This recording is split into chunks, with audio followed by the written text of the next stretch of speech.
Hello tout le monde. Et donc nous voici dans un nouveau pilar où là aujourd'hui on va continuer ce qu'on est allé aborder la dernière fois sur le lien entre les traditions. D'accord? Donc là, ce qu'on va faire, c'est que je vais pas vous faire un lien détaillé de qu'est-ce qui se dit spécifiquement dans telle tradition et comment on le retrouve dans une autre et dans une autre et dans une autre, parce que ça demande déjà avoir des bases solides sur euh, certaines croyances personnelles. D'accord? Pour ensuite, c'est pour ça qu'à chaque fois, je vous propose de prendre un axe qui vous intéresse et d'approfondir cet axe qui va être votre socle. Et ensuite, à partir de là, vous allez pouvoir faire des parallèles avec le discours que vous avez, avec les mots, avec la manière dont c'est présenté. Par exemple, si vous êtes partisan de Jung, ok? Donc Jung va parler de l'être humain. Euh, mais que vous maîtrisez. Donc, ça vous intéresse Jung. Et puis, ça vous intéresse le bouddhisme. Et puis, ça vous intéresse, je sais pas, Nietzsche. OK? Et puis, la pensée, on va dire, plus antique. OK? Si vous n'avez pas étudié un tout petit peu à fond Jung, je prends celui-ci parce que c'est le premier exemple qui est passé par la tête, hein, vous allez venir euh, vous, vous, comment dire, faire clasher les concepts.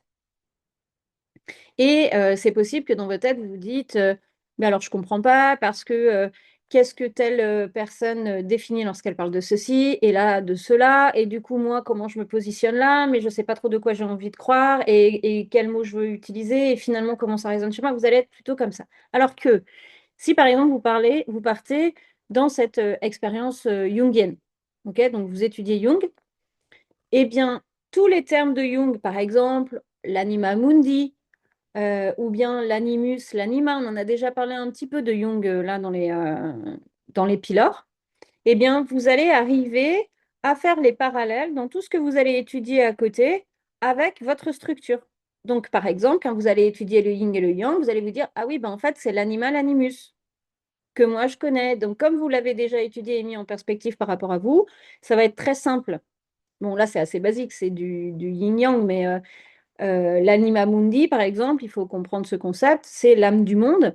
Mais du coup, cette âme du monde, on le retrouve dans le brahmanisme, on le retrouve dans les lois universelles, en fait, qu'on va aborder justement aujourd'hui, dans cette idée que tout est un. OK? Donc, euh, et moi, là, dans Pilar, sur cette première année, en tous les cas, pour ceux qui sont en première année, on ouvre des portes, on ouvre des potentiels, on ouvre des accès. L'idée, c'est que vous ayez durant cette année, explorer un max de trucs pour venir faire les connexions avec ce qui vous parle fondamentalement et pour certains, avoir des réveils de mémoire. D'accord? Parce que quand on touche un truc avec lequel on a de l'acquaintance, de l'affinité, bah, ça vient réveiller nos mémoires et après on peut aller beaucoup plus loin. Et en deuxième année, bah, on ira travailler beaucoup plus individuellement et beaucoup plus loin justement toutes ces perceptions. OK? Donc, je vous dis ça parce que là, je vais, pour continuer sur le lien entre les traditions, plus que de faire le lien, vu que bah, moi, ma base, c'est le bouddhisme, mais je ne suis pas là pour vous convertir à cette philosophie-là. Donc, mon parti, ça n'est pas de partir du bouddhisme et de faire les va-et-vient, mais plutôt, je vais vous donner les grandes lignes. Il y a 10 grands points que l'on retrouve dans toutes les traditions, qu'elles soient philosophiques ou spirituelles depuis l'Antiquité jusqu'à aujourd'hui. D'accord? Et pour moi, ça, c'est ce que je vais appeler les grands principes qui sont véhiculés par l'esprit primordial. C'est-à-dire que là, mais ça, c'est une croyance personnelle.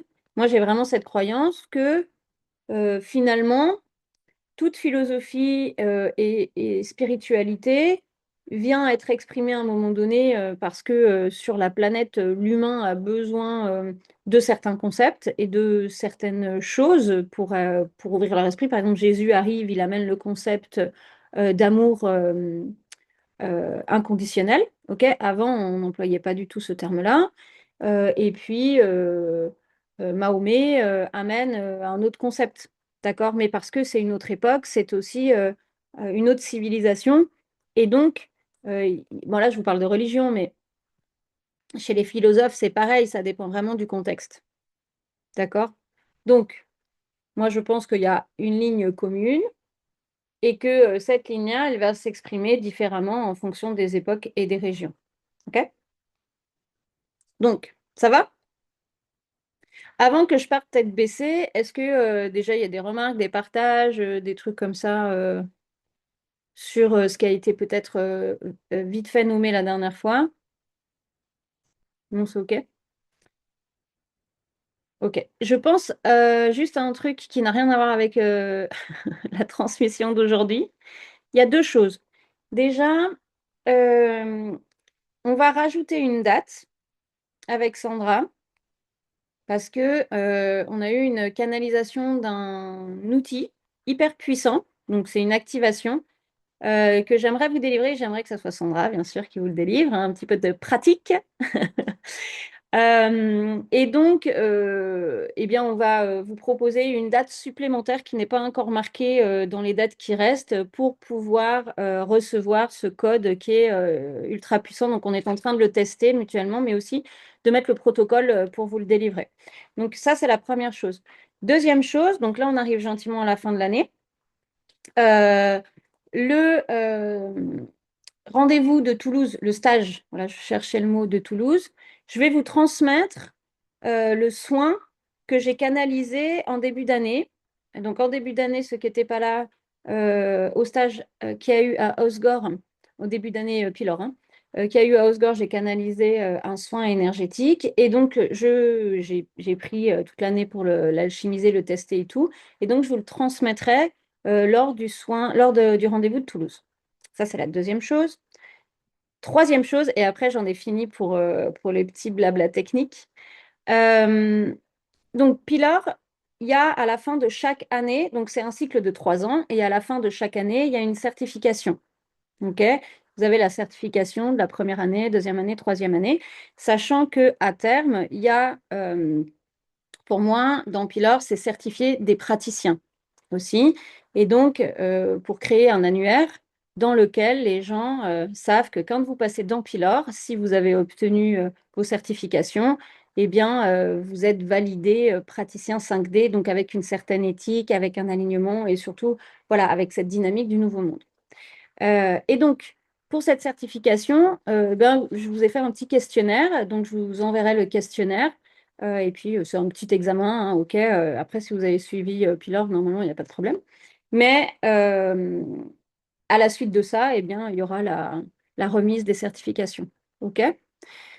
Sachant que je ne suis pas reconnue Cadopi, enfin, organisme de formation, OK? C'est une certification pour vous, d'accord? Pour vous et puis pour vos clients, parce que dans la certification Pilor, ça vient valider vos capacités à accompagner avec la médiumnité dans les mondes subtils, avec certains soins énergétiques, tout ça. Ça va? Donc, je vous enverrai le questionnaire. J'attends parce que là, il reste encore 2 rendez-vous et on va faire un petit check, un petit tour sur le dernier rendez-vous. Il y a encore certains points que j'aimerais aborder aussi pour qu'on puisse finir le programme de cette première année. Et voilà, voilà. Ça va? OK. Donc, on revient là maintenant sur, ceci étant dit, on revient sur les grands principes, sur les grandes lois quelque part de la spiritualité.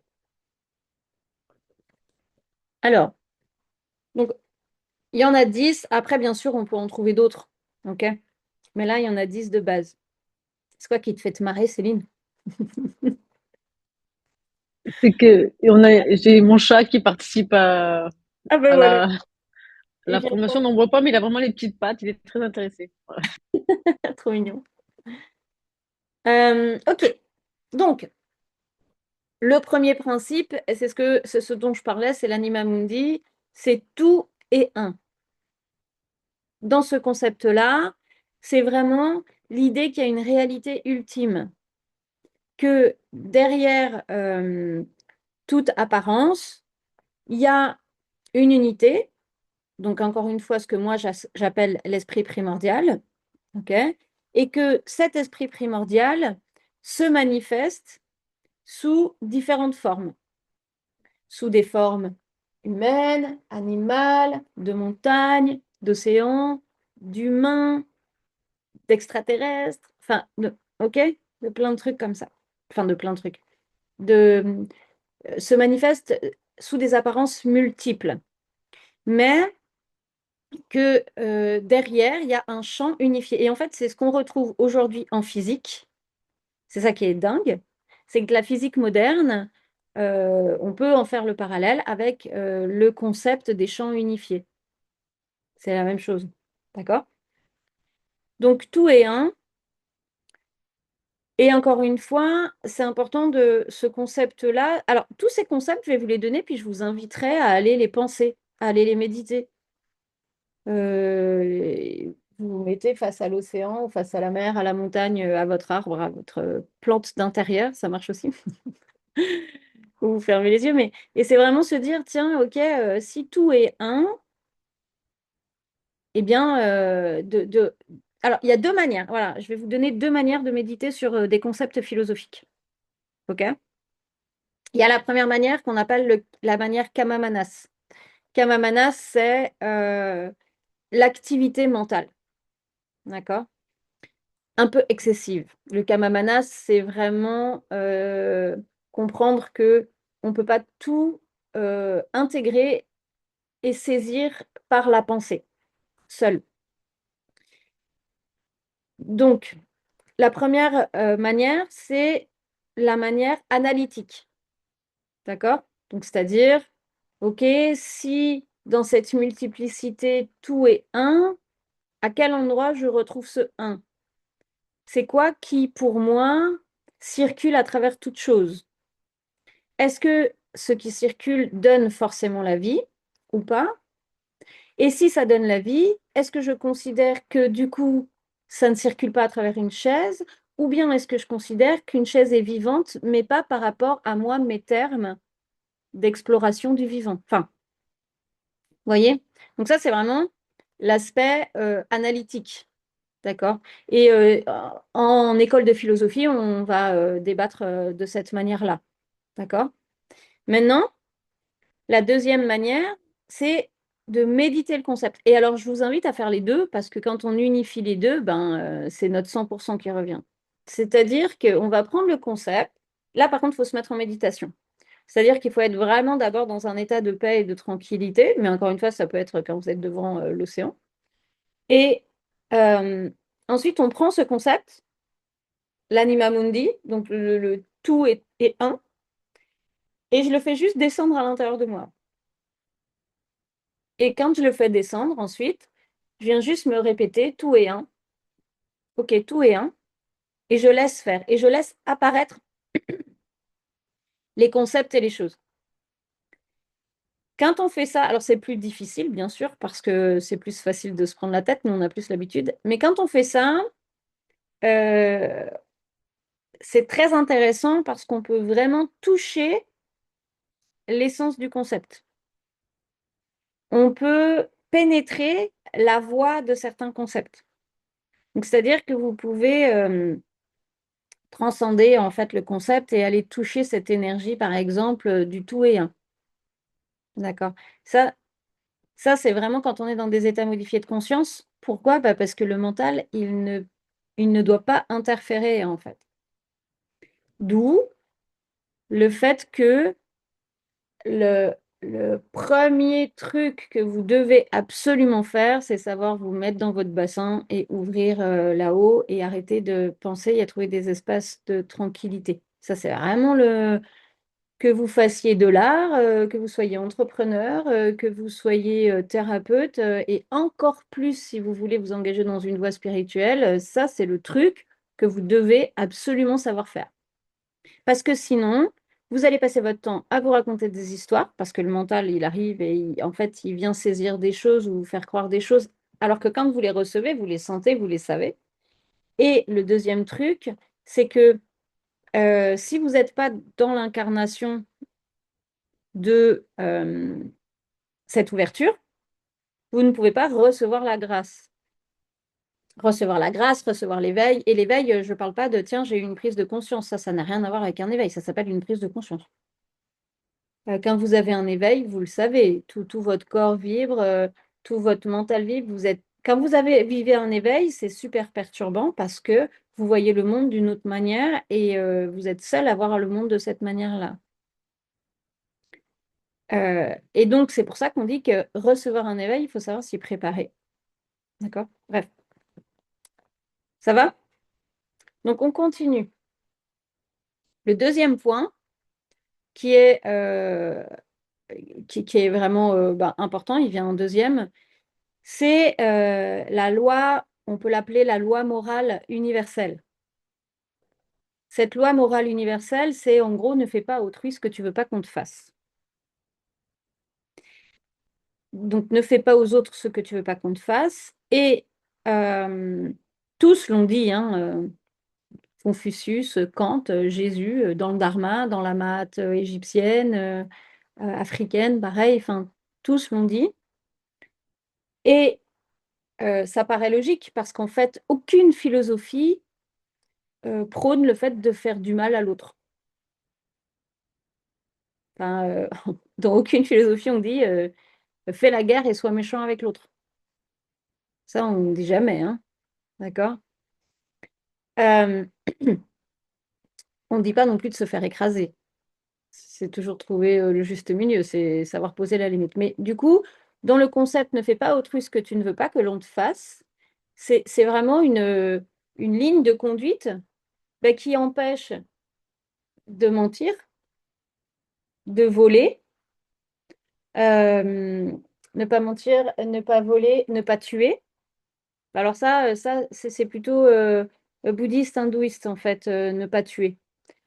Parce que du coup, si tu tues pas, tu es végétarien. D'accord? Mais bon, nous, on peut quand même déjà commencer à l'appliquer. Parce que là, dans le ne pas tuer, oui, au Moyen Âge, c'était tue pas ton voisin.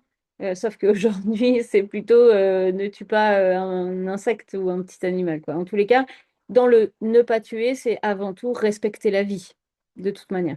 D'accord? Euh, et quand on avance avec ce principe-là qui est en nous, il y a plein de moments où, par exemple, euh, on se réajuste aussi pour faire du bien auprès de l'autre. Par exemple, j'en sais rien, je vous dis une grosse bêtise, d'accord? J'ai cette tasse qui est sale et puis euh, quelqu'un me demande un café. Bon, ben, soit je dis, bon, ben, c'est pas grave, je la passe vite fait sous l'eau puis je lui fais un café. Je m'en fous, c'est pas pour moi. Soit je me dis, mais mince, est-ce que moi, j'apprécierais d'avoir une tasse qui a été vite fait lavée sous... Non, moi, j'apprécierais qu'on prenne le soin de laver la tasse correctement avec du savon et ensuite qu'on me serve un café. Donc, du coup, je vais le faire. Et en fait, quand on fait ça, on est aussi beaucoup plus dans l'engagement. On est beaucoup plus dans le service et on est beaucoup plus dans la compassion. Juste de se poser cette question-là. Parce que sinon, il y a plein de fois, on fait ah, mais c'est pas très grave, j'ai pas besoin de laver la tasse. C'est pas grave, on s'en fout. Mais en fait, le jeu, le on s'en fout, si on va voir beaucoup plus loin, il est dans une non-implication qu'on peut retrouver chez soi dans plein d'endroits. Donc en fait, c'est des toutes petites choses qui changent tout en vrai. D'accord? Et c'est vraiment un truc, moi j'aime vraiment bien me demander à chaque fois que je fais un truc où on doute, où on n'a pas vraiment envie de faire quelque chose, on se dit ok, et si c'était dans l'autre sens? Qu'est-ce que moi j'aimerais? Vous, avec vos clients, par exemple, qu'est-ce que moi j'aimerais? Qu'est-ce qui est OK pour moi? Qu'est-ce qui est cohérent pour moi? OK? Vos clients ou vos enfants. Les enfants, c'est pareil. Enfin, je suis désolée, mais je parle là-dessus parce que la dernière fois, j'ai vécu une scène un peu traumatisante. En fait, j'ai emmené ma fille à la piscine et il y a des parents qui ont pété les plombs sur leurs gamins et qui les ont frappés. Et, euh, et du coup, j'ai été un petit peu traumatisée de ça parce que la loi française aujourd'hui interdit hein, de frapper les enfants. Et par extension, pourquoi en fait on va frapper un enfant? Pourquoi avant on frappait les enfants? Mais simplement parce qu'à aucun moment on se mettait à leur place. Mais si vous vous mettez à la place d'un enfant, qui est rempli d'émotions, qui déborde d'émotions, qui ne sait pas gérer ses émotions, parce qu'à 3 ans, le pauvre gosse, il ne sait pas du tout gérer ses émotions. Au contraire, il est en plein débordement émotionnel. Et que quand il pète un plomb, en fait, c'est parce qu'il se sent en sécurité avec vous, pour que vous puissiez accueillir ça, même si c'est super difficile des fois quand on est parent. Mais si à ce moment-là, vous le frappez, ben, mettez-vous à la place d'un gamin qui reçoit ça. Ben, quand on se met à la place d'un gosse, quand il y a cet acte-là, je ne crois pas que vous frappiez vos enfants après. Alors, moi, je prends un exemple un peu extrême, mais en fait, c'est la même chose pour tout, finalement. Et ça ne veut pas dire excuser l'autre en permanence. Non, parce qu'il y a des trucs, voilà, c'est ton problème, tu dois gérer ta colère, tu dois gérer tes frustrations, tu dois gérer tes trucs. Mais en tous les cas, ça permet quand même d'avoir une éthique dans sa propre vie et d'avoir une ligne de conduite qui n'est pas remplie de grands concepts, hein. C'est juste, fais pas à l'autre ce que tu veux pas qu'il te fasse. Et du coup, par extension, fais-lui ce que toi, tu aimerais qu'on te fasse. OK? Donc ça, c'est la deuxième loi, c'est la morale universelle.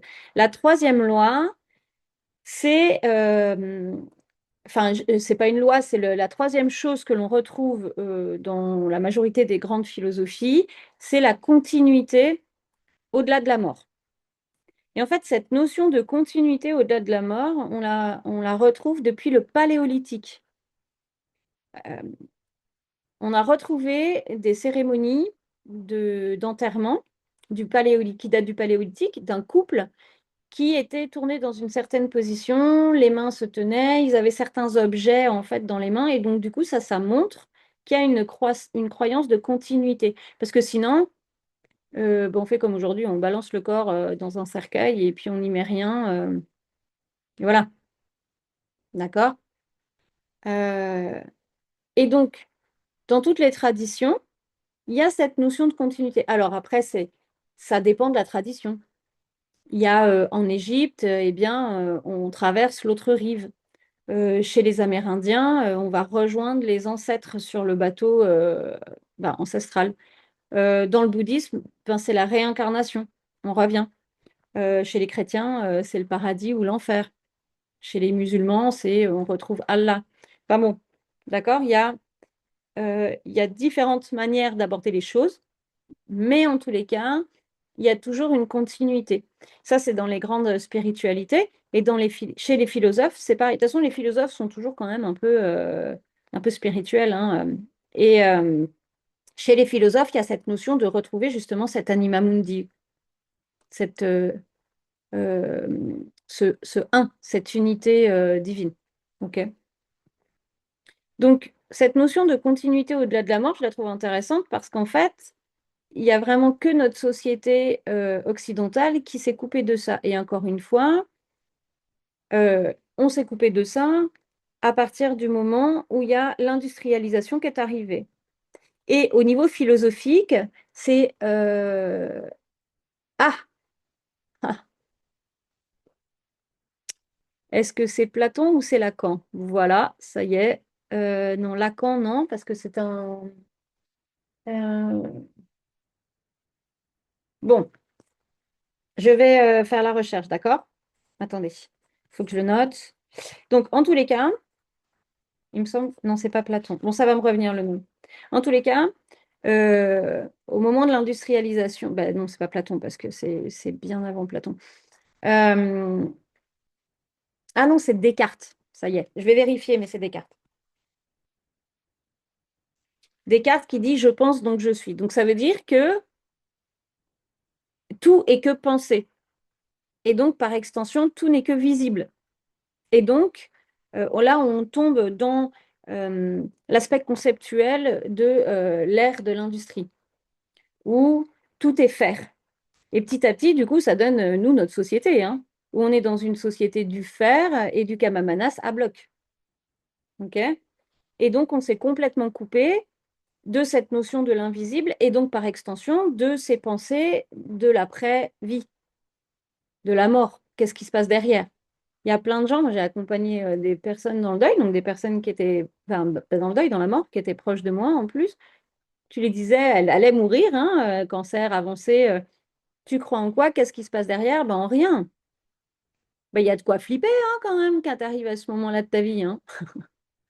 Ok, donc Bref, tout ça pour dire que ça, c'est assez récent, en fait, où on s'est coupé de cette notion de continuité après la mort.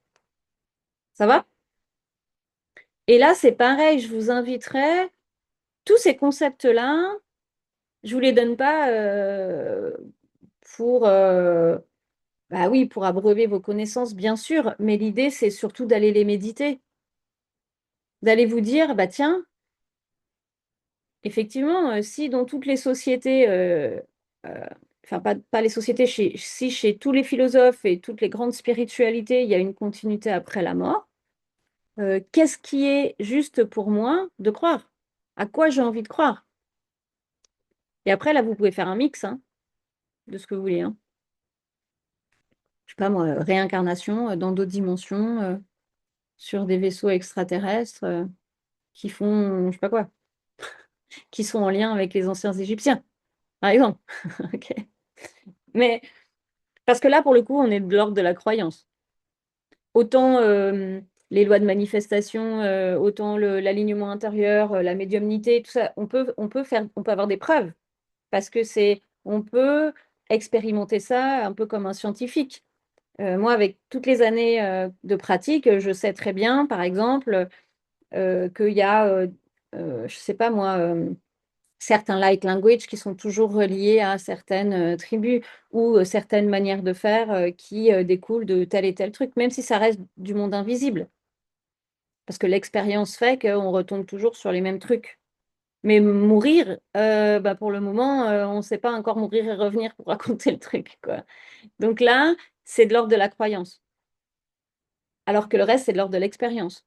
On croit au début, et puis cette croyance, elle se transforme en expérience. Donc, c'est plus une croyance, c'est une vérité personnelle après. Tandis que, ben, en ce qui concerne la mort, c'est vraiment de la croyance. Et moi, je vous invite à croire au truc qui vous fait le plus kiffer. Parce que, et de surtout, je vous invite à méditer vraiment sur la mort dès aujourd'hui. D'une, parce que ça nous permet de mieux vivre, de méditer sur la mort.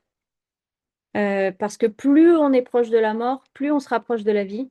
Parce qu'en général, quand on remonte dans les concepts fondamentaux, en général, ce que l'on fuit, donc nos peurs fondamentales derrière toute action, quand on remonte derrière,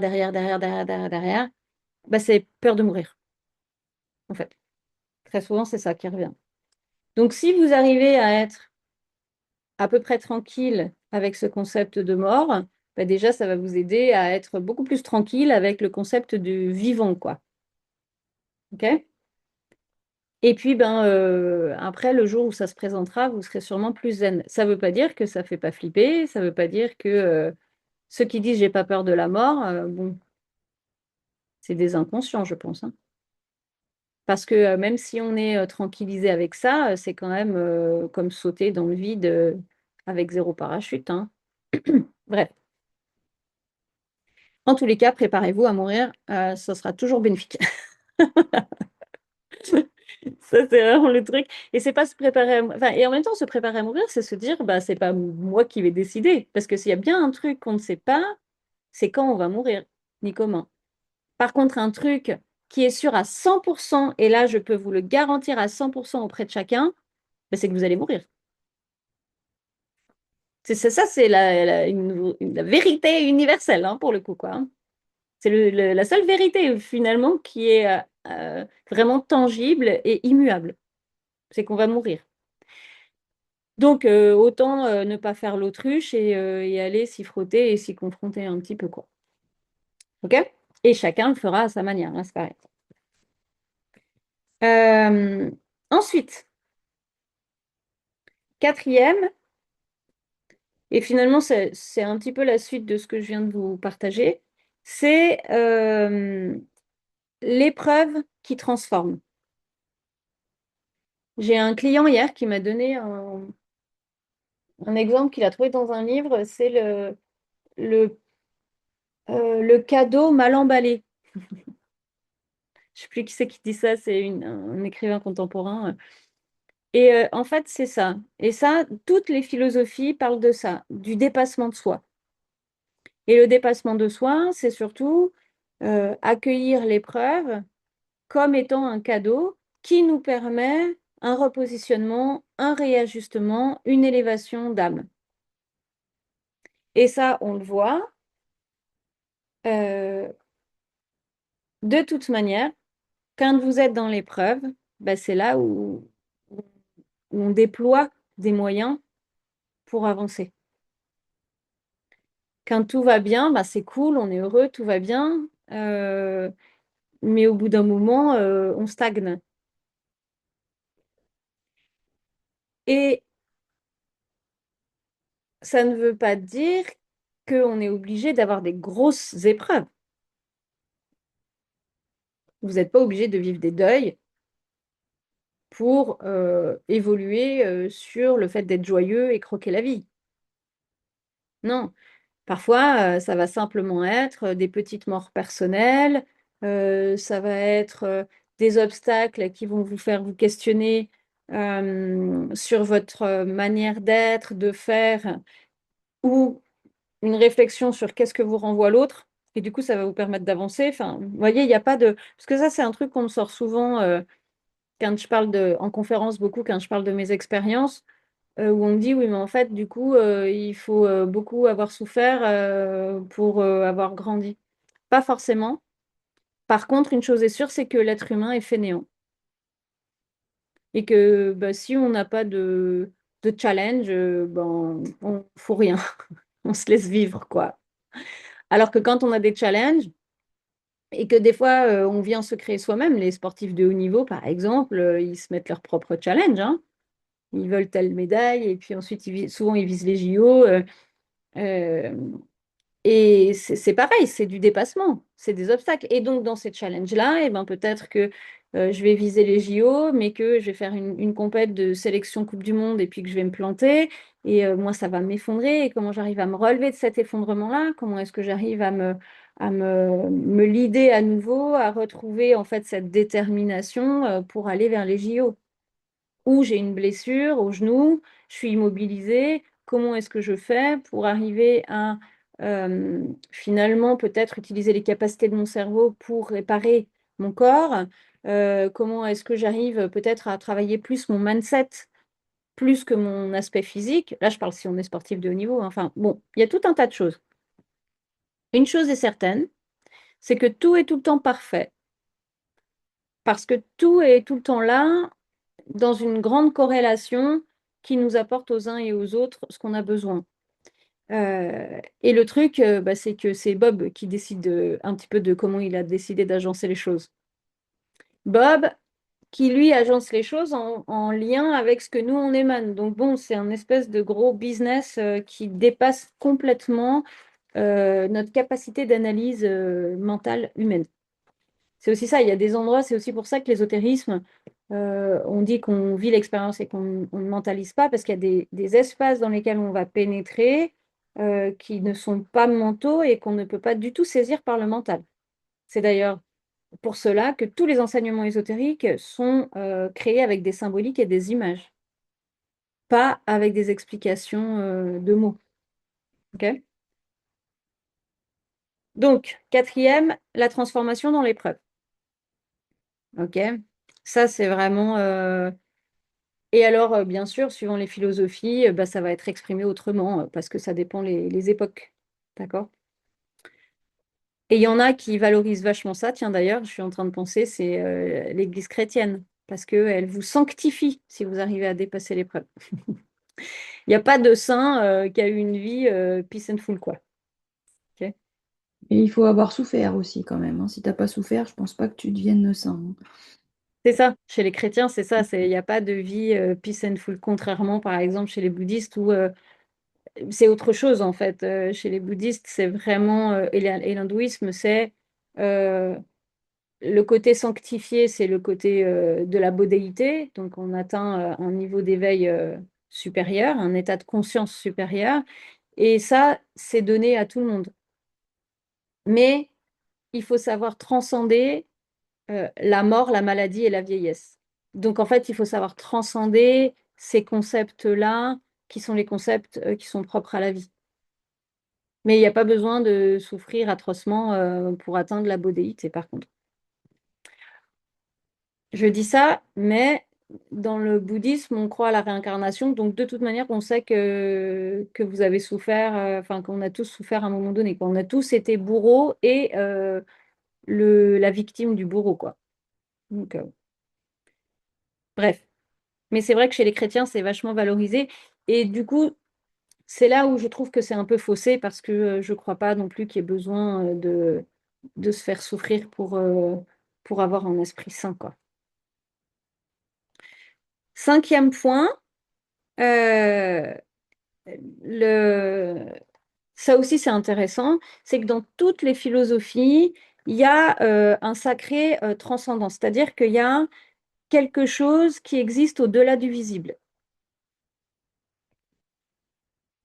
de tout temps, que on va appeler le prana, qu'on va appeler le Tao, qu'on va appeler Dieu, euh, qu'on va appeler le chi, le grand esprit. Enfin voilà, chacun, moi j'appelle Bob, par exemple.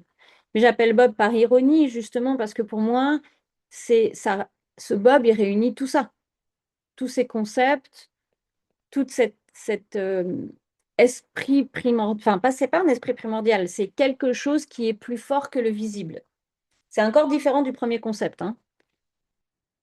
OK?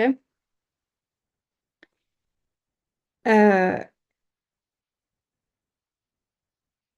Parce que le prana, par exemple, c'est l'énergie de vie qui circule partout. Mais le prana est insufflé par, donc ça c'est dans l'hindouisme, le brahmanisme, mais le brahma est insufflé par justement l'esprit primordial. Donc ce tout, ce un.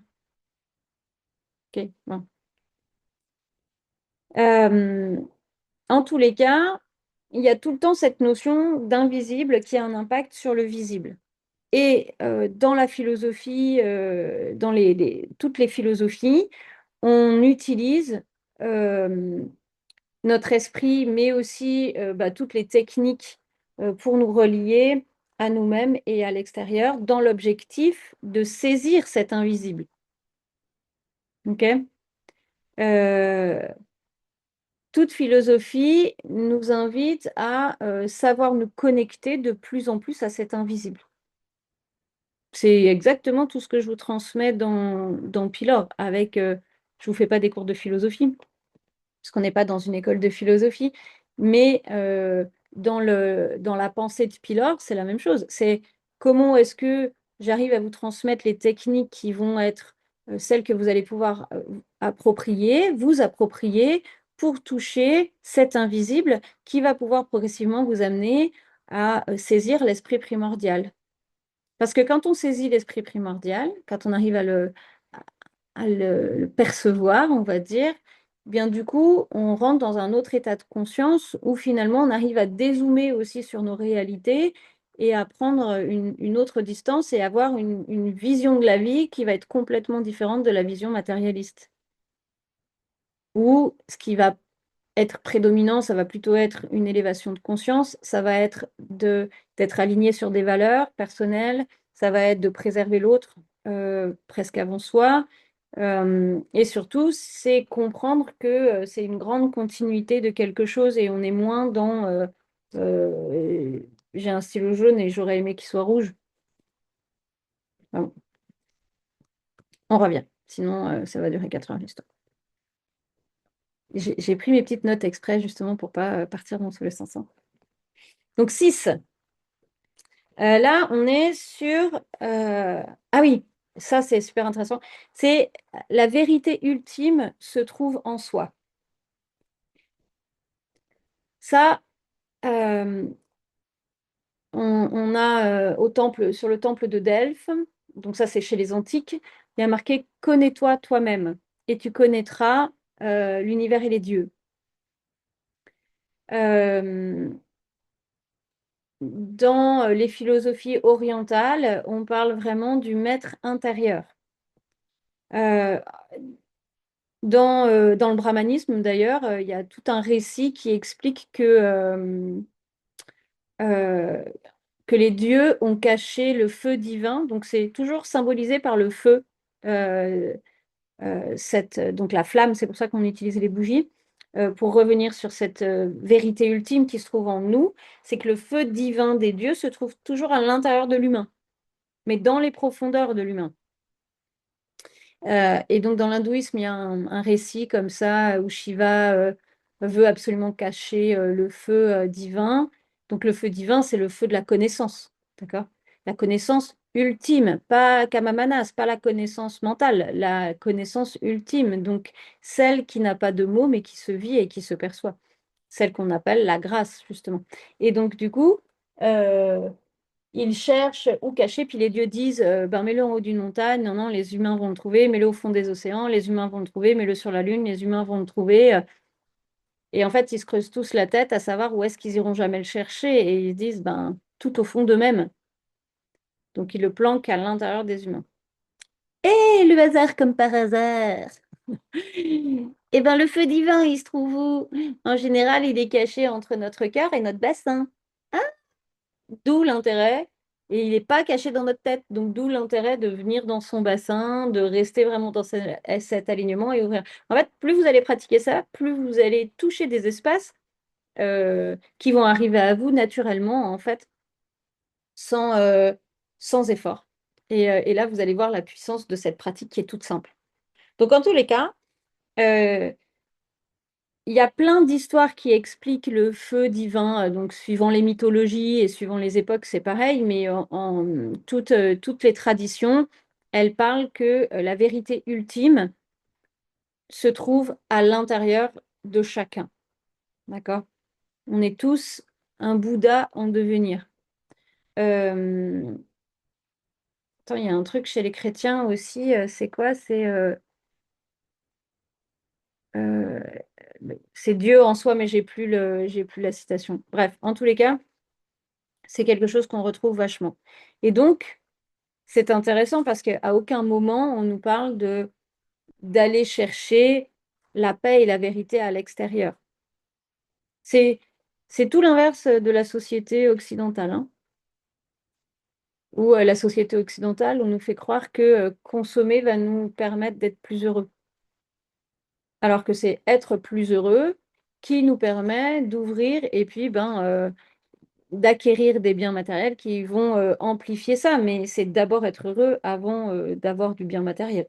Ou en tous les cas, si vous êtes heureux par un bien matériel, ça va être éphémère, parce que tout disparaît, de toute manière.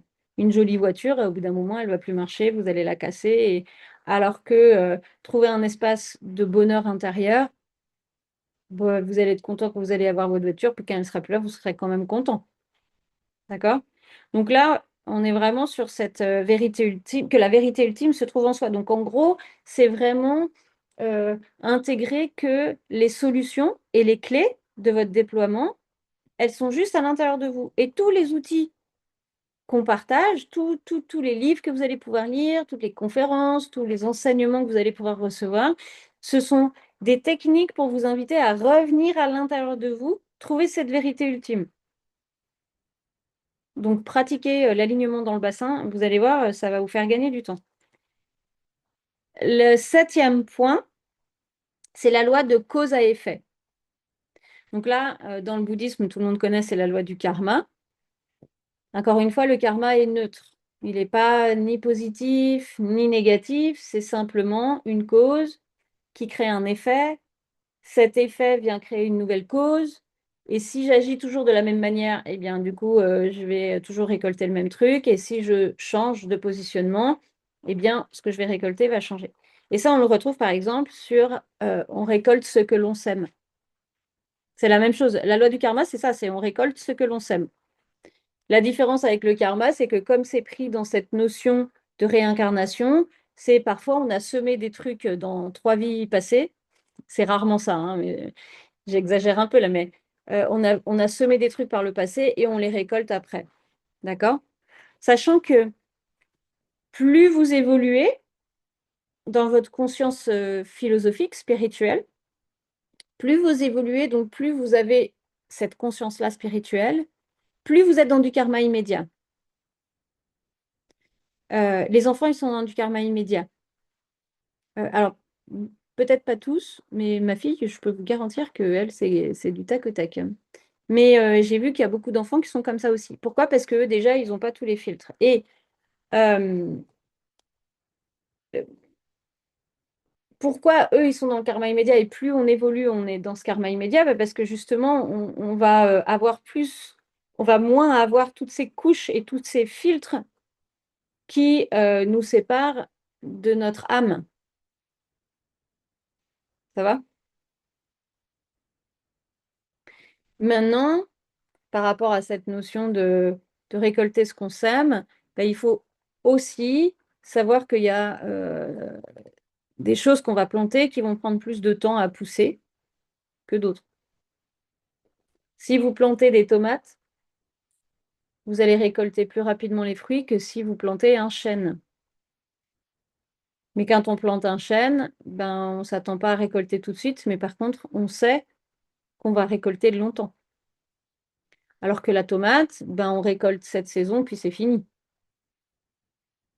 Éventuellement, il y a quelques graines qui vont tomber, vous allez peut-être arriver à refaire pousser un truc l'année prochaine, mais ok, ça ne perdure pas comme ça aussi longtemps que le chêne. Donc, ça, c'est important à savoir parce que ça va permettre de lâcher, par exemple, la non-obtention de certaines réalisations quand c'est des choses assez grosses que vous voulez. Ok. Donc, on aurait pu intégrer ici la notion de patience. Bon, c'est pas vraiment nommé dans les enseignements, mais dans tous les enseignements, dans toutes les philosophies, euh, qu'elles soient animistes ou transcendantales, ça vient toujours parler de la sagesse de la nature, hein, et donc de ses cycles. Euh, je croyais, ah bah oui, c'est en 9e position que j'ai parlé des cycles, mais du coup, on va en parler là, c'est que l'autre point, donc j'en étais quoi? Euh, on récolte ce que l'on sème, c'était le 7e point. Donc en 8e point, c'est la vérité des cycles de la vie. Les cycles de mort et de renaissance, mais du coup aussi les cycles d'évolution. C'est l'Ouroboros aussi. Enfin, il y a vraiment cette notion euh, de répétition.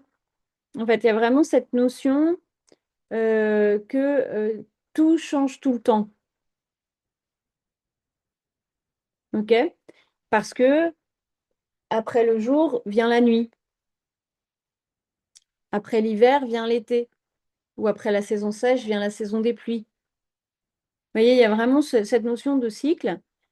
Et du coup, ben, quand on intègre que cette notion de cycle, on ne peut pas s'en séparer parce qu'on fait partie d'un univers qui est cyclique. Enfin, les étoiles et les planètes, elles marchent avec ces cycles aussi.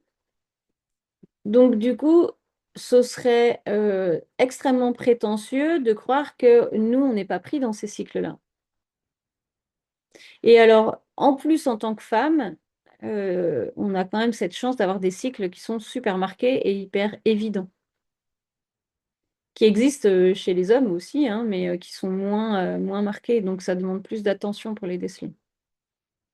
Mais du coup, euh, en termes philosophiques, lorsqu'on connaît euh, cette grande loi qui est immuable, cette loi des cycles, bah, du coup, ça permet aussi d'avoir beaucoup plus de résilience et beaucoup plus d'engagement dans notre évolution. Parce que dans ces cycles-là, il y a aussi les différentes étapes d'évolution de l'âme. Et donc, par exemple, quand on a un éveil, et ben, derrière l'éveil, on se crache.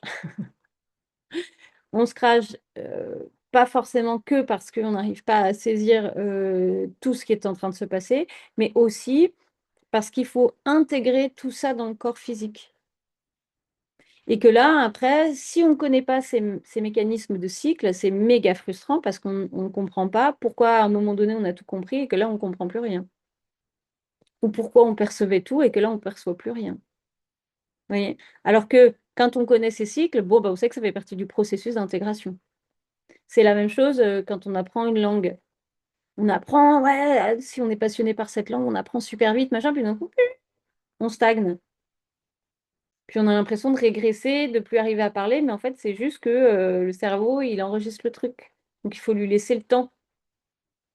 Et en général, quand vous parlez la langue, ben, il y a cette phase-là un peu perturbante, si on n'est pas au courant, encore une fois, où on a l'impression de plus rien savoir. Et puis derrière, boum, on passe une étape et là, ben, on s'étonne souvent soi-même de maîtriser certaines formulations ou certains mots.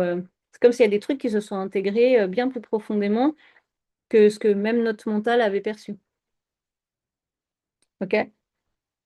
Donc, ça, c'est hyper important. Et encore une fois, quand on est une femme, je vous invite vraiment à étudier vos cycles personnels parce que bah, on n'est pas linéaire. Et du coup, si dans votre entreprise, vous voulez être dans cette linéarité, eh ben, vous allez vous faire mal. Alors que si vous savez que, et ça dépend des femmes, après, si vous êtes plus sensible, par exemple, en période d'ovulation, et que vous êtes facilement empreinte à la fight, bon, bah, évitez d'être avec du monde et allez vous mettre derrière votre ordinateur.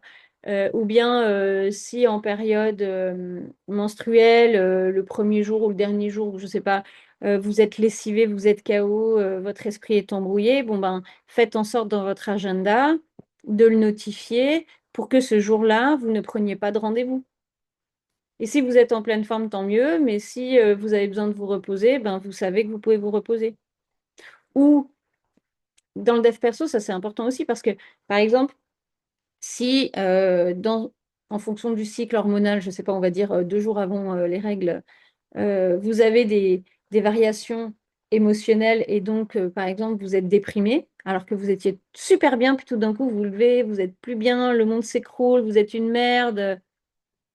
Bon, bah, quand vous savez que c'est dans vos cycles et que 2 jours avant vos lunes, eh bien, vous avez le moral dans les chaussettes parce que, voilà, c'est vos hormones qui font des siennes, bon, bah, vous le savez, puis vous laissez juste passer. Enfin, moi, je fais ça en tous les cas, hein. Je fais OK, OK, vas-y, cause toujours. Un petit dodo et ça ira mieux, quoi. Alors que sinon, on se dit, mais pourquoi j'ai ça? Mais qu'est-ce que j'ai fait? Mais avec qui j'ai été confrontée? Mais qu'est-ce qui s'est passé? Ah, mais il faut que je débug tel et tel truc. Non, t'as rien à débugger, t'as rien à faire. T'as juste à accepter que c'est tes hormones qui sont en mode up and down et basta, quoi. Vous voyez, donc cette notion de cycle, elle est super importante. Et, ah oui, et elle est d'autant plus importante que lorsqu'on a conscience de ça, on peut se régénérer aussi beaucoup mieux. Parce que typiquement, si on est sur des cycles de saisonnalité, ben on sait qu'en hiver, la majorité des humains ont besoin de plus dormir parce qu'il y a plus de temps de nuit, parce qu'il fait plus froid, donc on a besoin de donner plus d'énergie, donc on a besoin de plus se ressourcer, tout simplement. OK? Et donc, du coup, dans nos régénérations, quand on connaît nos cycles, ben, c'est plus simple. Là, si je reprends l'exemple des cycles lunaires, enfin des cycles d'une femme, si vous savez qu'il y a un jour où vous êtes en mode le moral dans les chaussettes et puis que 2 jours après, vous êtes KO, fatigué, bon, ben là, vous allez pouvoir vous régénérer. Le jour où vous êtes KO, vous allez pouvoir dormir. Et le jour où vous avez le moral dans les chaussettes, ben, vous savez que ce jour-là, c'est mieux d'aller marcher à la plage ou d'aller boire le thé avec des copines plutôt que de vous acharner à faire vos mailings ou vos trucs où là, vous n'allez pas y arriver et ça va vous faire déprimer. Donc, du coup, connaître les cycles, les siens, mais aussi les cycles de la vie, et c'est le principe de l'astrologie, c'est aussi ben, arriver à déployer une énergie qui est positive au bon moment et en même temps savoir se régénérer dans les moments où c'est nécessaire. OK? Donc, comme j'ai inversé, là, on est au point 9, on arrive au bout. Il y a cette notion de d'individu au sein de la communauté, au sein du groupe. C'est le je suis parce que nous sommes. Dans toute démarche spirituelle, c'est jamais une démarche égocentrique solo. C'est toujours une démarche de j'avance pour moi pour le bien de la communauté. J'existe parce qu'il y a l'ensemble. Ça, c'est une méditation que vous pouvez faire aussi. Et ça, je vous le répète tout le temps, remercier les enseignants et tout. C'est pas que les gens qui vous ont dit un truc sympa qui vous a fait évoluer, hein. C'est remercier toutes les personnes qui ont croisé votre vie et qui vous permettent d'être qui vous êtes aujourd'hui. Et par extension, ben, c'est un peu tout le monde. Parce que si on se dépiote, euh, et c'est quand même ça la démarche philosophique, elle est de là, hein. Elle est dit, je pars de ce point-là et je dépiote. Je défais le nœud et je vais chercher au fond qu'est-ce qu'il y a, hein. Euh, ben, déjà, on existe parce qu'on est la résultante de notre père et de notre mère, qui sont la résultante du père, du mère, nanana. Donc déjà, juste là, il y a la lignée. Et quand on arrive, on est ce que l'on est parce qu'on vit des expériences qui sont vécues avec notre père, notre mère, nos frères, nos grands-parents, machin, la maîtresse d'école, la nounou, la voisine. Et tout au long de notre vie, c'est la même chose. Alors certes, il y a des gens qui vont avoir plus d'importance et plus d'impact sur notre évolution, mais en fait, en- dans le bouddhisme, on dit qu'on est vide en soi. C'est-à-dire que ça, c'est une méditation que j'adore faire et que je vous invite à faire régulièrement, mais qui peut être vertigineuse un peu. C'est-à-dire que vous dépiotez petit à petit qui vous êtes en fait. Tiens, j'ai cette attitude, mais parce qu'en fait, elle m'a été amenée de ça. Ah oui, puis j'ai rencontré ça, mais et vous venez dépioter en fait un petit peu tout ce qui est là. Bah, vous vous rendez compte que vous êtes rien, que nous sommes rien. On est juste du vent, on est juste du vide, et nous, on s'accroche à, à un moi-je complètement égocentrique. Et ce qu'enseignent toutes les philosophies et toutes les spiritualités, c'est que si tu t'accroches à ton moi-je, bah, t'évolues pas. Parce que on évolue lorsque l'on se fond dans le tout, et le tout, c'est le nous sommes. Et tant que tu expérimentes pas cette notion de nous sommes en termes de communauté humaine, ça va être très difficile d'expérimenter le premier concept que je vous ai partagé, qui est cette réalité ultime du tout et un. Parce que le tout et un, c'est hyper ésotérique et que on peut accéder à cette notion ésotérique déjà en étant dans cette conception physique de on est tous reliés. Et c'est pas compliqué, hein, c'est juste déjà réaliser qu'on est une humanité et que l'humanité, il y a un inconscient collectif sur cette humanité et que donc on est impacté par cet inconscient collectif et que nous, on impacte l'inconscient collectif. Et à des échelles plus petites, en termes familiales, ben, qu'on le veuille ou non, on a la gueule de nos parents, quoi, ou de notre grand-mère, donc déjà là, oui, mais moi, je suis Frédéric, nanana. Ouais, ben, t'as la gueule de ta mère, comme ma fille a ma gueule. Enfin, vous voyez, et donc, du coup, juste ça, déjà, c'est dire, OK, bon, ben, il y a ça.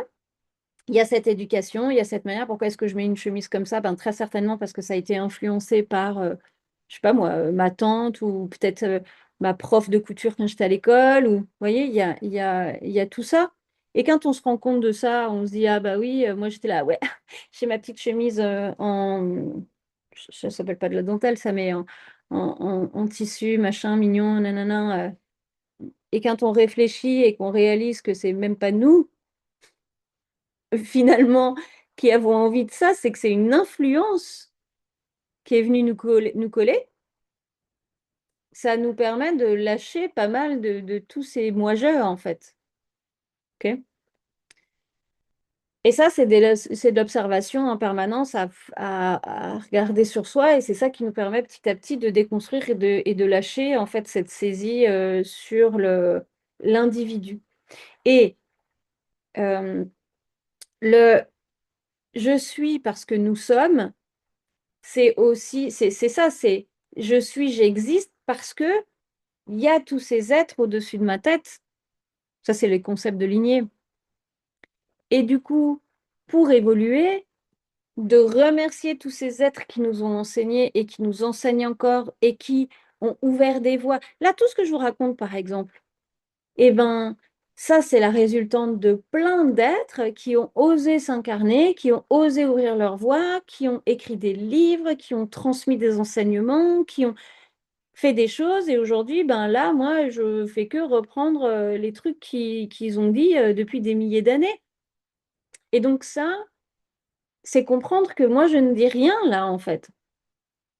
Mais que eux-mêmes ont repris aussi des concepts qui étaient là et par extension, ben, peut-être que ça fait juste partie de ce nous sommes de l'humanité, comme si c'était un grand corps et que nous, on était les cellules. Vous imaginez si la cellule du bout du nez, elle se dit, ouais, et ben moi et qu'elle se barre, bon ben ça crée un peu des cancers d'ailleurs. Parce que les cancers, c'est intéressant parce que c'est une grève de son propre organisme. C'est une rébellion de l'organisme, en fait. Donc, c'est super intéressant parce que c'est un petit peu ce truc assez égocentrique, quelque part. Ah, je fais des très, très, très, très grands raccourcis, hein, mais on pourrait analyser ça un petit peu de la sorte, quoi. Et donc, d'ailleurs, si vous regardez dans beaucoup de civilisations traditionnelles, je ne sais pas, en Amazonie ou en Papouasie ou en Australie, enfin bon, bref, en Afrique, enfin, il y a plein, plein, plein d'endroits où on fait partie d'un clan et on œuvre pour le clan. Et ça ne veut pas dire s'oublier, c'est œuvrer pour le clan. Je prenais un exemple ce matin dans un rendez-vous que j'avais où on parlait des capacités individuelles. Et par exemple, quand vous êtes au monastère, eh bien, ok, on a notre maître qui nous enseigne, mais parce que lui, il a 40 ans d'avance sur nous en termes d'enseignement. Donc, ça veut dire qu'il a plus d'enseignement et plus d'expérience. Et puis, comme il continue à s'abreuver et à continuer aussi, lui, son évolution, ben, ça transmet notre évolution. Mais après, chacun est poussé dans sa singularité, dans sa couleur. Donc, par exemple, il y en a une qui est excellente, qui fait de l'Ayurveda, donc elle fait des très bons plats. Il y en a une autre qui fait des plantes. Il y en a une autre qui va plutôt être sur les médecines traditionnelles. Je sais pas moi, une autre qui fait de la couture, tout ça. Et du coup, on va valoriser chacun dans son individualité. Celle, par exemple, qui plante les plantes aromatiques. Enfin bon, d'ailleurs, si vous voulez, là, je fais une parenthèse, mais Anne Idawa, elle fait des crèmes, des remèdes et tout, qui sont super puissants. Parce qu'elle plante, donc Anne Idawa, c'est celle qui cultive les fleurs médicinales, les plantes médicinales, et puis elle en fait des baumes et des trucs comme ça. Mais elle en fait avec la tradition tibétaine, donc elle va réciter certaines pratiques en fonction des lunes, en fonction de tout ça, donc c'est hyper puissant. J'ai testé auprès d'amis qui n'y croyaient pas, et ils ont été bluffés. Bref, je ferme la parenthèse, ça vous intéresse un jour, je vous donnerai le nom de son site pour commander ces trucs. Eh bien, pour revenir sur cette notion de je suis parce que nous sommes, c'est que dans le monastère, chaque euh, nonne va avoir son propre rôle, mais elle le met au service de la communauté. Et ça n'empêche pas le respect pour le maître, et ça n'empêche pas que le maître, lui, sache que ben, c'est pas du tout un expert dans telle ou telle action, mais par contre, il peut quand même donner un avis de positionnement et de créativité et recevoir les médecines ou la nourriture des uns et des autres. Vous voyez, ça, pour le coup, c'est vraiment cette notion de je suis, donc nous sommes. Et l'idée, c'est ça. D'ailleurs, dans Pilor, de créer l'annuaire, c'est ça, c'est créer une synergie avec différents praticiens, mais qui ont une même ligne de base. OK, 10e point, et le dernier. Donc là, je suis en train de revoir celui dont je parlais par rapport à l'industrialisation, c'est bien Descartes, hein, ça me revient là. Le 10e point qui est quand même génial, enfin je les trouve tous géniaux, mais le 10e il est plutôt cool, c'est que, encore une fois, toutes les traditions, donc traditions philosophiques spirituelles, donnent une possibilité de transformation radicale de l'être humain. C'est-à-dire que toutes nous disent, tu peux changer radicalement, ici ou au-delà. Mais du coup, en fait, il y a tout, chez toutes les traditions, il y a cette promesse de dire, ben, quand tu évolues, quand tu avances, euh, avec ces grands principes-là que j'ai énumérés, et puis, ben, en fonction de la voie que vous prenez, il va y avoir des pratiques spécifiques, il va y avoir pour accentuer un truc ou pour pacifier quelque chose, voilà. Euh, et les pratiques, c'est comme des outils, ok? Et les outils, ça peut être parfois des règles, d'accord? Euh,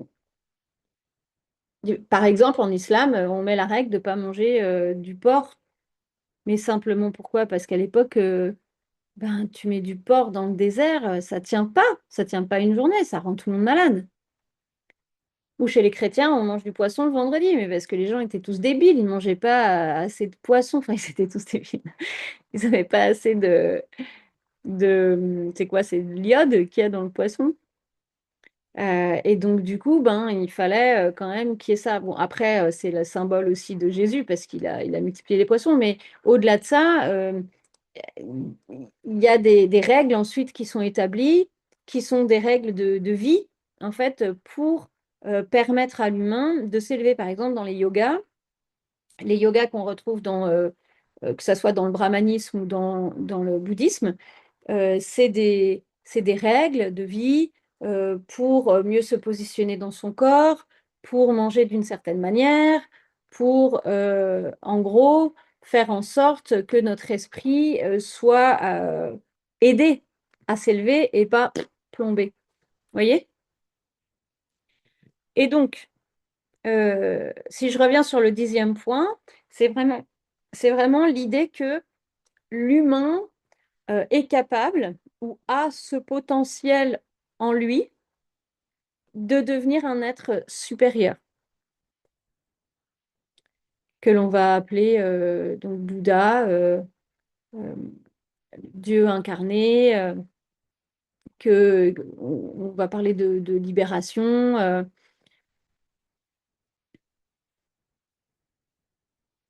Je suis en train de réfléchir en ancienne Égypte comment ça marche, mais parfois dans certaines traditions, cet état-là, tu vois, par exemple dans l'islam, cet état-là ne s'acquiert que après la mort. C'est l'état où on retrouve Allah.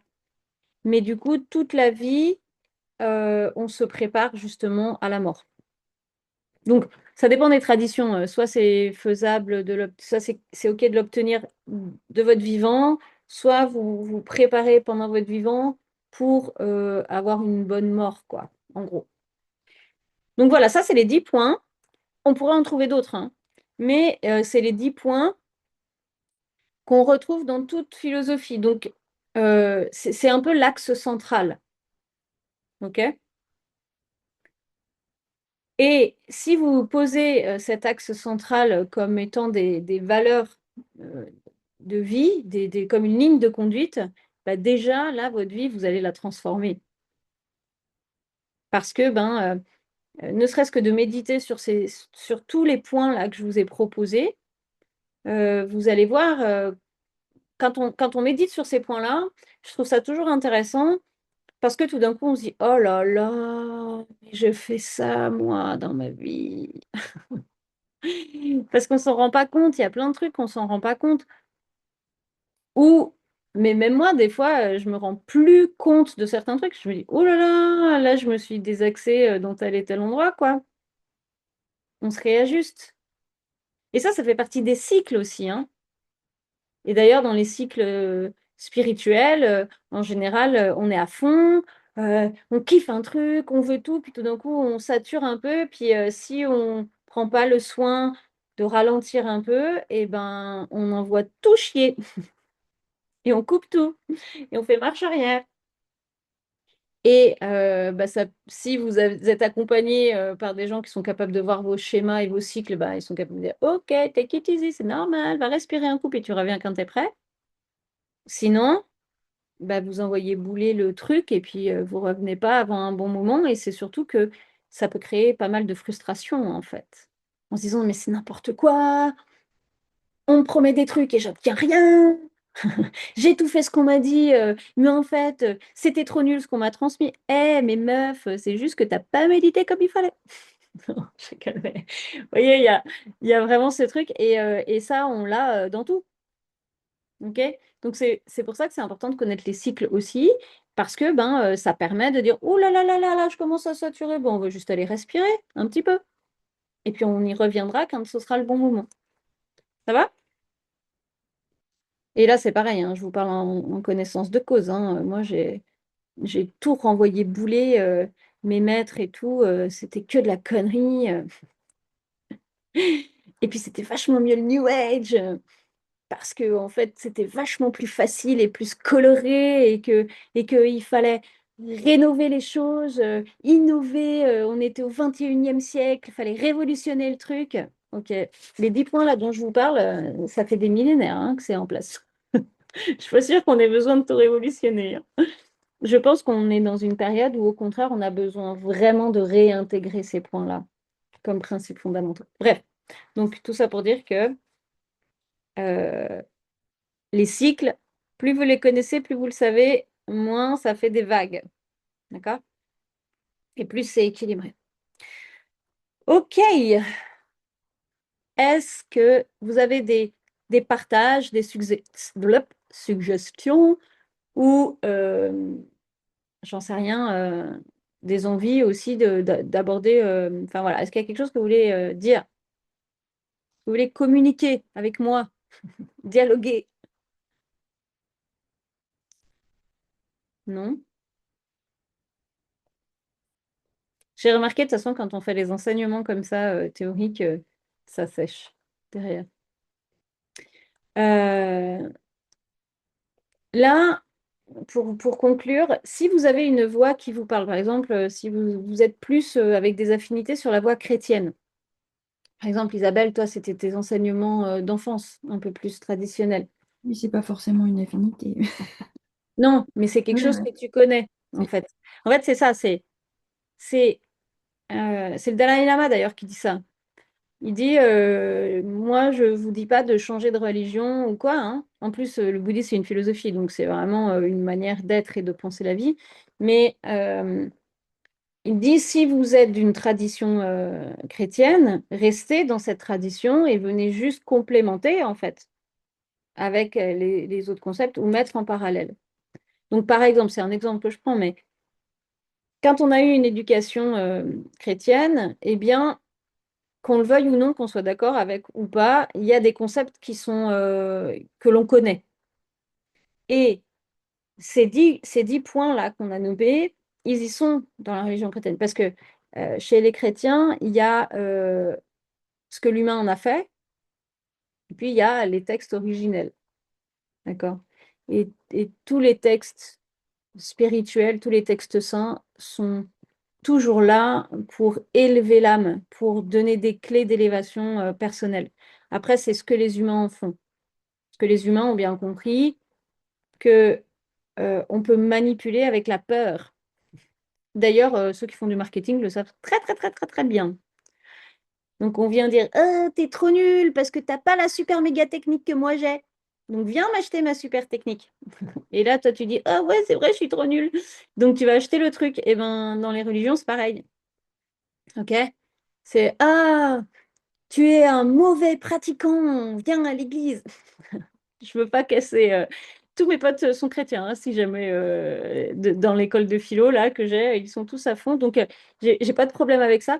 C'est simplement il faut bien faire le distinguo entre les textes philosophiques de base, parce que toute religion est basée sur un texte spirituel, donc philosophique, euh, et que euh, ensuite c'est la forme qui est donnée et qui est exacerbée. Il y a plein de, on le sait de toute manière, Concile de Nicée par exemple, bah, ils ont dit, ah ben non, ça c'est pas trop dans notre éthique. Hop, on squeeze ce passage-là qui a été écrit dans l'Ancien Testament, puis tiens, on va en rajouter un petit. Et ça, c'est des humains qui se sont retrouvés autour d'une table et qui ont dit, bah, tiens, qu'est-ce qu'on met comme nouvelle loi? Parce que la religion donne toujours la société. Enfin, ça vient, ça bouge comme ça en fait. Donc, bref. Donc en général, c'est pour ça que ça donne les lois de la société. Donc si je reviens là sur ces 10 principes et que vous avez une éducation religieuse, que vous êtes allé au catéchisme et tout, ben, ça peut être intéressant juste de regarder et de se dire, tiens, ok, comment est-ce qu'on va parler de cette continuité au-delà de la mort? Ben, on peut parler de la résurrection, on peut parler de l'enfer et du paradis, on peut parler d'autres choses, et puis par extension, se dire, ben, ok, ça c'est le truc que j'ai à l'intérieur de moi, et est-ce que ça résonne chez moi ou est-ce que je veux aller plus loin, chercher dans d'autres traditions, par exemple. Bon, là, je vous ai pris le concept le plus abstrait. Mais il y a des choses beaucoup plus concrètes que vous allez pouvoir regarder. Et ça va être la base, parce que quand on a une éducation comme ça, même si on n'est pas d'accord, ça vient nous impacter. Par exemple, euh, quand vous êtes dans la culpabilité, bah, ça, à fond, si vous êtes à fond dans la culpabilité ou dans...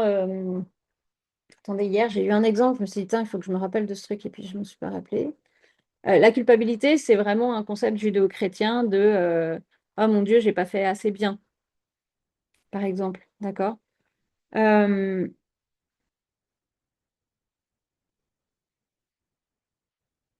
j'ai perdu, ça me revient pas. Là, j'avais un autre exemple. Et aussi un peu la diabolisation de l'argent. Exactement.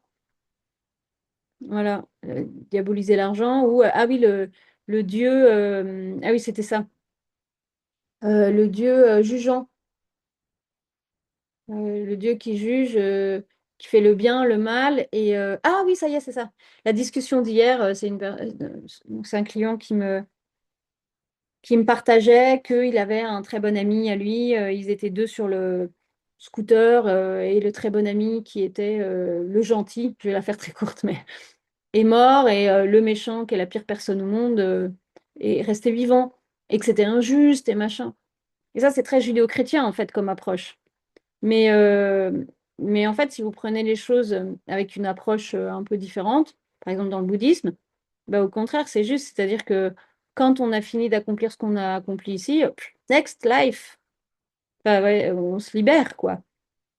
Donc, et le fait de mourir, nous, ça nous libère, ça nous fait passer à autre chose. Euh, si tant est qu'on ne s'est pas suicidé, bien sûr, parce que là, le suicide, c'est encore pire que continuer à vivre, hein.